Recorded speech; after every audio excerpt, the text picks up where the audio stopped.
Hey everyone, welcome back to the channel. In this video, I'm going to tell you how to turn $10,000 into 3.5 million. But first, I'm going to ask you a question. You know what all of the richest people have in common? All right, let me show you what all the richest people have in common. So I pulled up here the Forbes 400 list. It's the, as it says, definitive ranking of America's richest people in 2025. Let's see. So probably no surprise to anyone. At the top's Elon Musk. So this is kind of cool. It tells you their net worth, 428 billion, where they live, Texas, and then the source of that income. So for him, the major source is obviously Tesla and SpaceX. Number two, Larry Ellison from Oracle, Mark Zuckerberg from Facebook, Jeff Bezos from Amazon, the two founders of Google, Steve Ballmer of Microsoft. The list goes on, right? Warren Buffett, Berkshire Hathaway, the Walton family, they founded Walmart. Anyway, Bill Gates, Microsoft, more Walmart people. It's kind of an interesting thing. Right here, the Mars. So the Mars family for candy. Hedge fund, more Microsoft, Google, Rocket Mortgage, more hedge funds.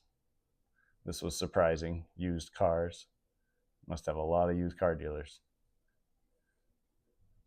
The list goes on. But what I hope you'll notice is they're all business owners, right? So I think that's the point we want to look at. Obviously, they have created these businesses and founded them and grown them to epic proportions, and that's what has made them very rich. Not to say you can't get rich other ways, but so what I'm trying to do here is explain, you don't have to start a business. I haven't done that. But at least owning stocks, owning businesses, stocks is, the easiest way to own businesses. So if we do that, we can at least try to be like these rich people. Sorry, not like them. I don't know if we want to be like them, but, try to get wealthy on our own. Okay, so this is an interesting little website I found. So what this shows is the asset class returns for the past 15 years. And it's broken into very small segments. But if you scroll down here, there's a summary. So for the last 15 years, all combined, they give these different asset classes. So right here is large cap stocks, and the benchmark here is the S&P 500 index. Annually has returned 13.88%. And again, that's the last 15 years. Doesn't mean it's always going to return that. And then you scroll down the list, small cap stocks as measured by the Russell 2000, 10.33%. International has had a tough run the past 15 years, only around 6%. REITs down here, 9.4%. Bonds, 2.28%. Those are high grade bonds. High yield bonds, 6.42%. Cash, as measured by US Treasury bills, 0 to 3 month, 1.19% return. And this is a combination they call asset allocation portfolio. So anyway, I hope you'll notice here the best returning asset class for the last 15 years is large cap stocks. But I would say in general, US stocks in general have had the best returns. And you'll notice here, so REITs are real estate investment trusts. And so it's real estate if you don't, own the real estate yourself. So what these are large, companies that own storefronts, Amazon warehouses, rent them out to these companies, and that's how they get their return. So REITs have done fairly well, but I would argue owning businesses via stock market is generally a better return than rental real estate. Okay, so to further prove the point, we're going to look at asset allocation back to January 1994 until the present. So what's that, about 30, 31 years? This site's really cool. It's called Portfolio Visualizer. It'll let you go back more than 10 years if you're looking at general asset classes. It'll only let you go back 10 years if you're putting in actual stocks or index funds to look at without having to pay for a premium version. So here we put in the US stock market, 100% allocation in that portfolio. Then we put in the global ex-US stock market. So what this is the world stock market minus the US stock market. So everything except for the US. And then I threw in gold as something, has been popular recently and has, delivered some good returns year to date. But I'll argue it doesn't usually do that.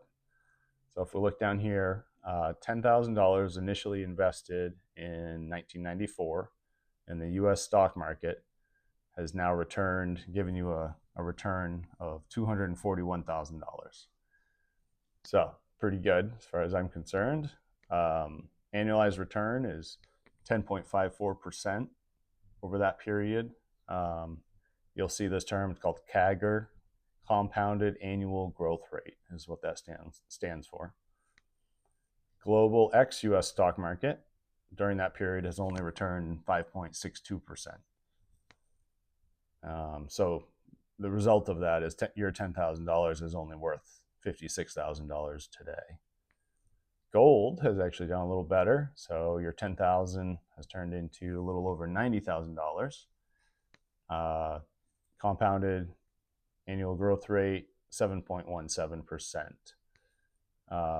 And some of that I would argue is delivered recently for gold. So if we scroll down and get a nice graph, so here's your portfolio growth, $10,000 in 94, and see, obviously the US stock market is the top of the graph, the blue.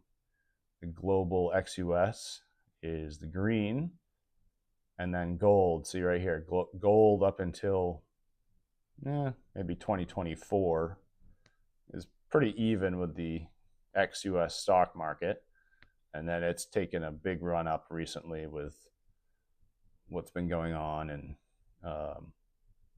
the markets. So anyway, scroll down, annualized return, a whole bunch of data if you're interested, but those are the major points I wanted to show.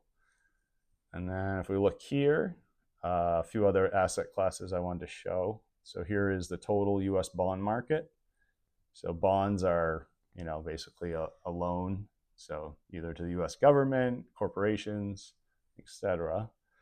So it's common to have a portfolio of stocks and bonds to smooth out the ride. Bonds, basically, your returns are lower, but the volatility is lower, and they give you some income. So US bond market, then we have cash. Scroll down, I put in REITs again. So same time frame, $10,000 put in the US bond market in 94 is now worth $37,000. 4.24% compounded annual growth. Cash, $10,000 has turned into $21,000, about a 2.5% return. And then REITs, $10,000 has turned into $131,000, or about a 8.44% return, which was similar to the 9% or so we saw for REITs in the past 15 years as well. So here's the graph, just showing you those returns. And as you can see here, the stock market, obviously gives you the best returns, but it's also the most volatile, right? So you're gonna have to put up with that as a price to pay for the great returns. So you can see right here, we had the 08 Great Recession, but following the Great Recession, the market has done exceptionally well. So that's what we have here. And now, let's see. So this is a really cool website I found. So everything I showed you now is back till 94. So it's nice to look further back, because just because the past 30 years have done one thing doesn't mean that's always the case.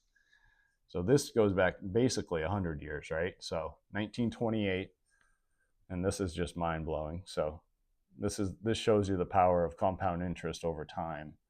So $100 invested in 1928, which, all right, $100 a little more then than it is now, but still, I think it's not a ton of money.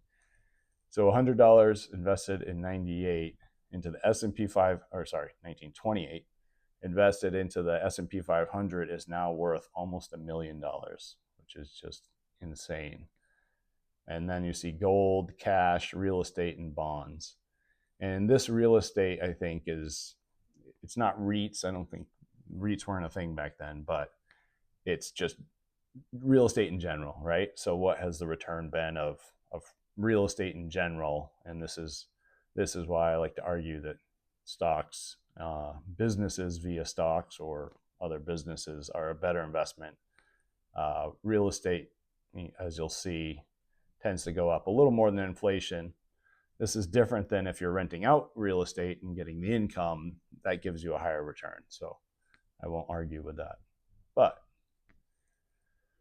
let's scroll down. So yeah, these are the actual numbers.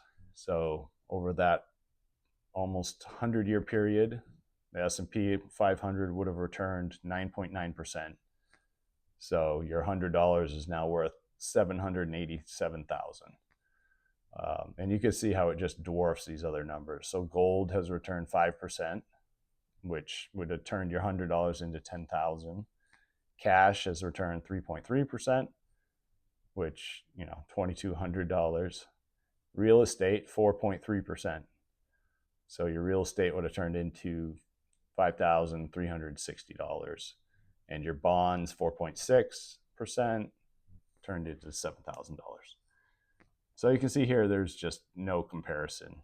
And the returns, because of compounding, even a 1 percentage point increase in your returns over 100 years it really grows the money exponentially.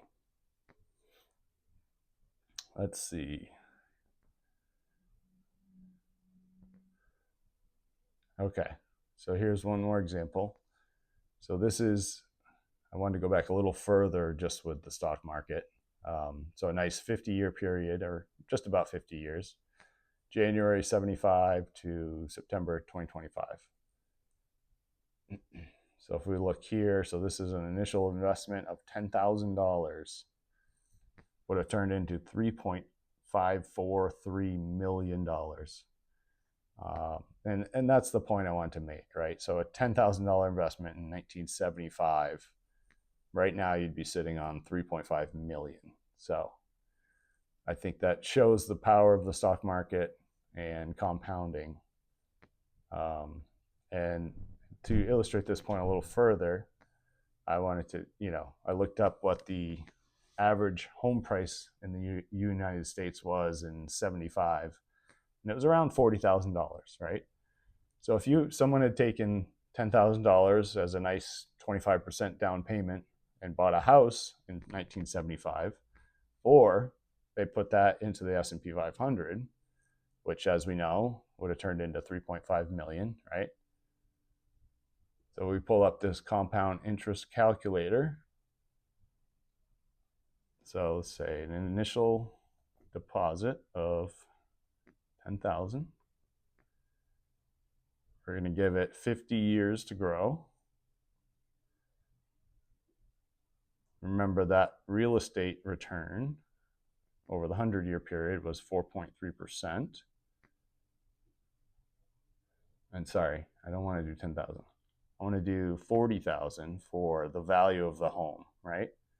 So someone bought a house in 1975 for $40,000. They put a $10,000 down payment instead of investing in the stock market, and that compounded at 4.3%. Their home value today, which may be paid for, of course, is $328,000. But that doesn't even include all the maintenance, the property tax, the interest payments along the way. So my point here is, a house can be a great place to live, but in terms of investments, if you really want to get rich, using that money for rental real estate, which can give you better returns, or the stock market will, over time, increase your net worth and get you a little more comfortable and rich before your home will. So anyway, that's all I wanted to share today. Thanks for watching. As always, please like and subscribe. I appreciate all the support, and I'll see you in the next video.